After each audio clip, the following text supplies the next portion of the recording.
ഒരു രാജ്യം ഒരു തെരഞ്ഞെടുപ്പ്, ഇത് ഫെഡറലിസത്തിനെ തകർക്കും വിധമുള്ളതാണ്.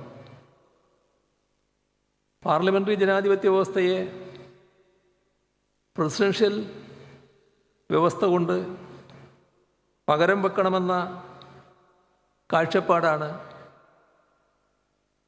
BJPക്കുള്ളത്. യഥാർത്ഥത്തിൽ ഫെഡറലിസത്തിൻ്റെ കടക്കൽ കത്തിവെക്കുന്ന ശ്രമമാണത്, കത്തിവെക്കാനുള്ള നീക്കമാണ്.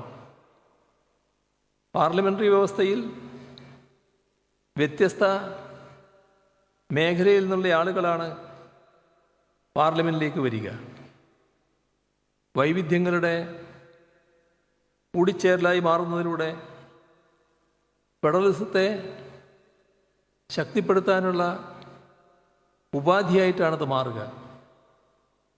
അതിനെ തകർക്കുക എന്ന ലക്ഷ്യത്തോടെയാണ് തെരഞ്ഞെടുപ്പിനെ പുതിയ രീതിയിൽ അവതരിപ്പിക്കാൻ നോക്കുന്നത്. ഒരു രാജ്യം ഒരു തെരഞ്ഞെടുപ്പ് എന്ന രീതിയിൽ അവതരിപ്പിക്കുന്നത്.